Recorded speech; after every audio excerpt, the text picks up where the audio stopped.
Hello, everyone. My name is Hanrui Wang. I'm a PhD student at MIT working on computer architecture and efficient machine learning. I'm very glad to introduce our work on SpAtten, efficient sparse attention architecture with Cascade token and head pruning. As we know, NLP techniques have been widely used in many real-world applications, ranging from chatbots to machine translation. Their impressive performance comes at the cost of low efficiency, as the model size and computation are both increasing exponentially.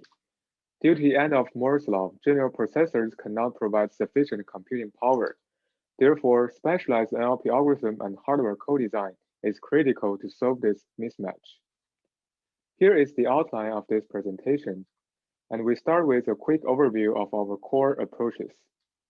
The first approach is cascade token and head pruning. The intuition is that human languages have high redundancy, so it is desirable to find useless information and remove their computations. Here we show an example. The task is to classify whether this film review is positive or negative. The input to the first BERT layer contains all 11 tokens and 8 heads. After the first layer, we identify unimportant tokens and heads and remove them. Therefore, the second layer only needs to process a shorter sentence with less heads. Similarly, more non-essential heads and tokens are removed, and the last layer only has 2 tokens and 4 heads. If I only show these 2 words to you, are you able to determine whether it is positive? I believe you can. That's the idea of removing redundancy. In order to support the pruning, we also design a high-partisan top-K engine to select top several important tokens and heads and remove others. We also propose progressive quantization. The core idea is to reduce DRAM access by eagerly fetching MSBs and lazily fetching LSBs. Here is an analogy. For this sentence, the full information is in the DRAM, and we only fetch part of the information to on-chip buffers. If the confidence about the sentence is high, then we do not need to fetch LSBs. Otherwise, if the confidence is low, meaning the information is not enough to get meaningful results, then we need to fetch LSBs. That's the quick overview. As background, the attention mechanism is widely used in recent NLP models. Those models can be categorized into 2 classes, discriminative and generative. Discriminative models such as BERT only contain one summarization stage. Generative models contain summarization stage and also generation stage. For the summarization stage, the input tokens are firstly encoded in embedding vectors and fed to a multi-block model. Inside each block, we first have fully connected layers to compute the query, key, and value vectors. Then QKV vectors are processed by an attention layer. Then an FFN layer containing 2 FCs and 1 activation layer is appended. Attention has 3 steps, which we will introduce in detail later. An important point is that in the summarization stage, QKV are all 2D matrices. After multiple blocks, the discriminative model such as BERT will append the classifier and get final results. Instead, the generative model such as GP2 applies a language model head to generate a new token. The new token is fed to the generation stage. One iteration in the generation stage is similar to summarization. The biggest difference is that the query is one single vector. KV are reused from summarization stage, so KV are still matrices. Another token is generated in the last layer. Multiple iterations generate multiple tokens. Usually, we also call a block here as one layer for the NLP model. Now we have a look at the details in the attention layer. In the summarization stage, the QKV are matrices. In this example, we have 11 tokens. The QKV are firstly chunked to multiple heads. Each head typically has feature length at 64. In each head, the query is multiplied with the transpose of the key matrix and generate an attention score matrix. The intuition is that each token is assessing the relevance or importance of all other tokens to itself, so we get a 11 by 11 attention score matrix. Then a row-wise softmax is applied. Since each row sums to 1, we call this matrix attention probability matrix. After that, we compute attention probability times the value matrix and get the output of 1 head. Similarly, we do the same process for all the heads and concatenate the results along the feature dimension. Attention in the generation stage is different because the query is one single vector. Therefore, all computations in the generation stage are vector matrix modifications, which are memory bounded. We again compute all heads and concatenate the results together.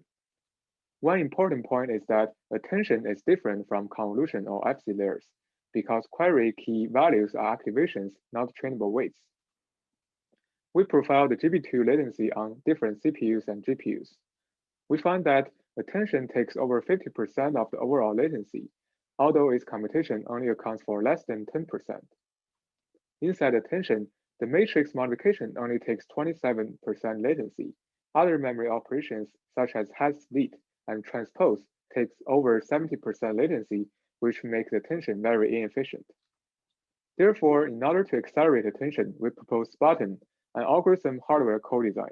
We leverage pruning and quantization opportunities to reduce computation and memory access, and design specialized hardware to accelerate the complex data movements. We first introduced SpAtten's algorithmic optimizations, starting with Cascade token and head pruning.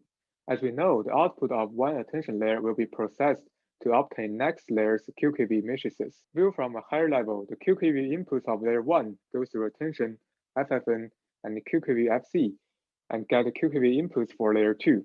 Layer 2 outputs further generate the QKV of layer 3. During this process, the number of tokens and heads are the same. However, not all tokens and heads are created equal. There are opportunities to find unimportant token heads in front layer and remove them in later layers. In order to do this, we need to use an indicator called importance score to tell us which token and heads are unimportant and prune them away like this. This corresponds to removing tokens and heads in the previous example. Similarly, for the remaining token and heads, we can again evaluate their importance after layer 2 and prune them away, which corresponds to the remaining 2 tokens and 4 heads in the example sentence. During this process, the prune token and heads will never be used to all the following layers. Thus, it is called cascade. It helps us to reduce computation and memory access, because we only need to fetch and process remaining tokens and heads.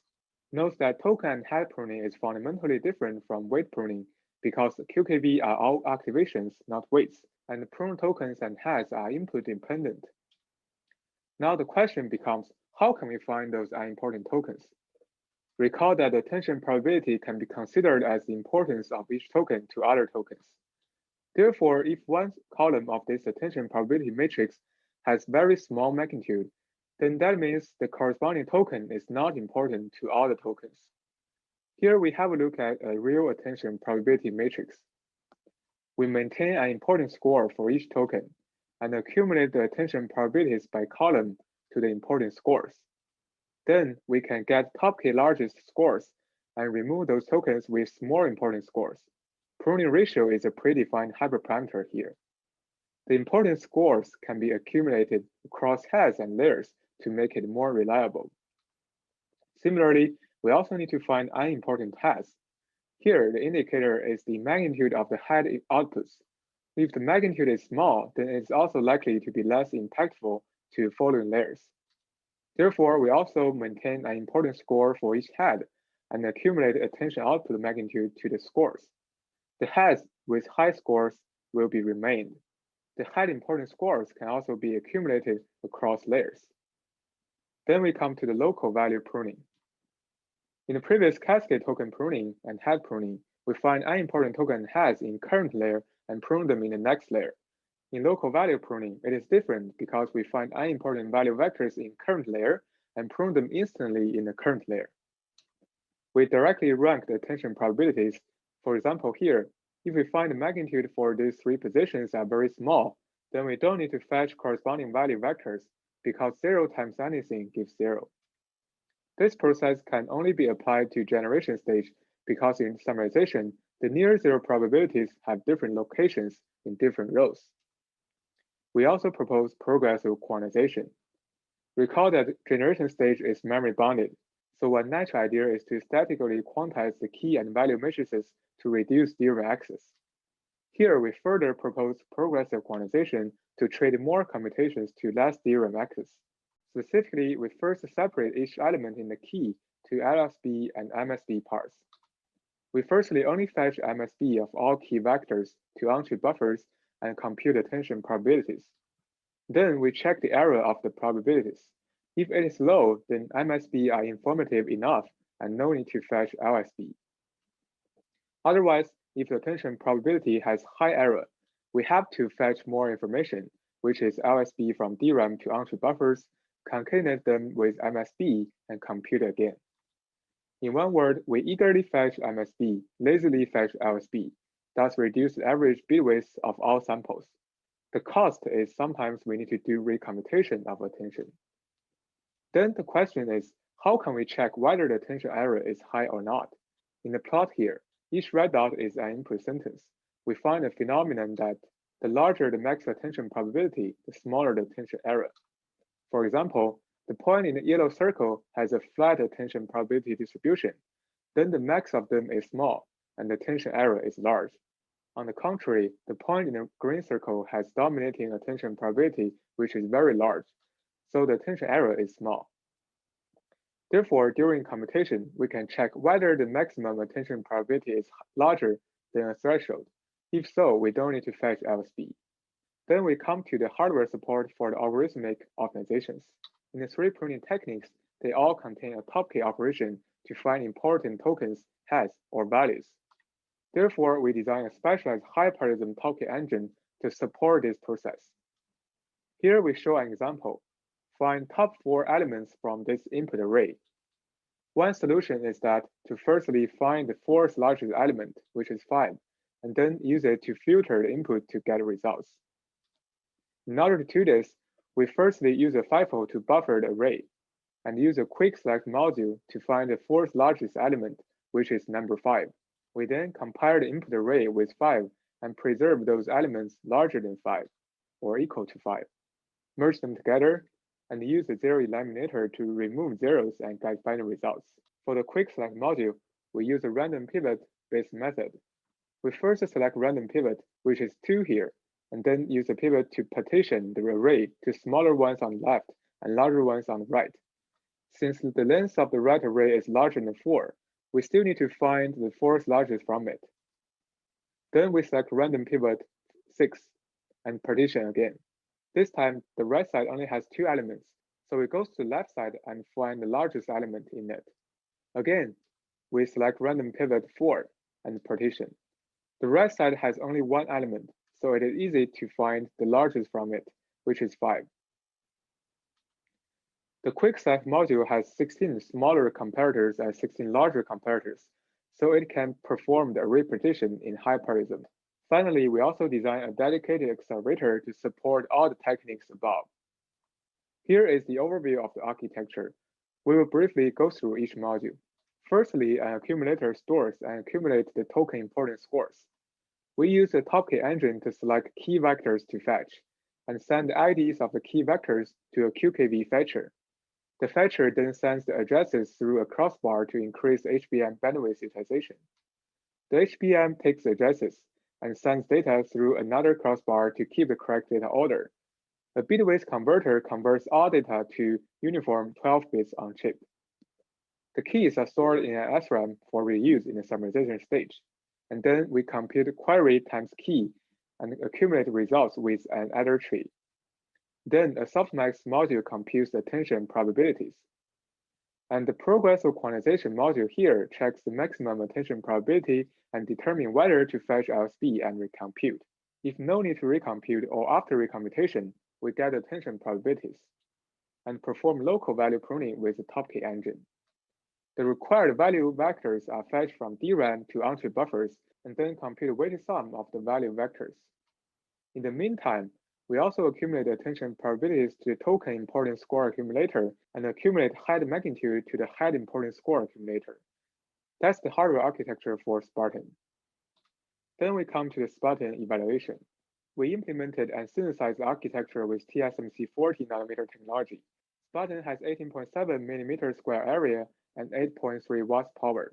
It consists of 1,024 multipliers, 392 kilobytes SRAM, and 16 channel HBM2.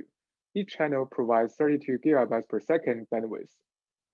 The performance on summarization stage is 1.6 TFLOPS per second and 0.43 TFLOPS per second for the generation stage. The query times key module and attention probability times V module take the measure on chip area. The power of attention probability times V module is smaller than query times key module because the local value pruning removes part of the V vectors. We extensively evaluated SpAtten performance with 30 benchmarks, including BERT-based, BERT-large, GB2 small, and GB2 medium. The tasks include discriminative glue and squat, as well as generative language models on 4 popular datasets. For pruning results, one important point is that the pruning ratio is highly dependent on sentence length. For example, for long sentence containing 1,000 tokens in GB2 benchmark, they have high redundancy, so we can prune over 70% tokens. But for short sentences with only 12 tokens in COLA, only 15% tokens can be pruned. Under same performance on 30 benchmarks average, we can prune away 35% tokens and prune away 10% heads. The effective bit width of progressive quantization is 7.8 bits. Local value pruning prunes away 63% of values. We compared the latency and energy with general purpose CPUs and GPUs. Over server level CPUs and GPUs, we can have 100 to 300 speed up and over 1,000 better energy efficiency. Over edge devices such as Nano GPU and Raspberry Pi, we have more than 1,000 speed up and up to 1.9 thousand energy savings. We also compare SpAtten with state-of-the-art attention accelerators. A3 is an ASIC design with support for local key and value pruning. We have 1.6x speed up and 1.4x energy saving. MNFast is an FPGA design with local value pruning support, and we can have over 3x speed up and energy savings. We also break down the speed up of SpAtten on GB2 models over GPU. With specialized data paths, we can achieve 22.1x speed up. All pruning techniques together bring another 3.4x. The progressive quantization further brings 2.8x speed up. Here, we show several more examples of token pruning. The task is film sentiment classification with BERT. After one round of token pruning, many unimportant tokens are removed, such as I, M, that, sum of. Then another round of pruning removes more tokens and remain sure, remember, admire, resolve, confusions. So it is still obvious that the sentiment is positive. Another example is language modeling with GP2. The first round again removes redundant tokens. And after the second round, the remaining tokens are do translate into. So the model can still generate a reasonable token, which is English. Finally, we also experiment on software-hardware co-design by using hardware-aware transformer knots framework to search a most suitable NLP model for SpAtten. Here, the x-axis is the SpAtten latency and y-axis is the blue score. Yellow and blue lines are the vanilla general models. With HAT knots framework, the co-designed model can have better accuracy latency trade-offs and has 1.9x speedup under similar accuracy. We also show the computation breakdown for vanilla model and our specialized model in terms of the FC part and the attention part. We can see that the specialized model has significantly less FC computations, but a little bit more attention computation. It reflects that the SpAtten accelerator is good at attention layers, so the HAT framework can allocate more attention to the model and reduces overall computations. Finally, as conclusion, we propose SpAtten accelerator to push the frontier of green AI and tiny AI. SpAtten accelerates NLP by removing redundancy in human languages with Cascade token and head pruning, local value pruning, and progressive quantization. It is also equipped with a high parallelism topic engine and specialized data paths and operators to improve the efficiency. For more information, please check our website at spatten.mit.edu. Thank you for listening and welcome to a live Q&A session on Monday, March 1st, 10:40 Eastern Time. Thank you.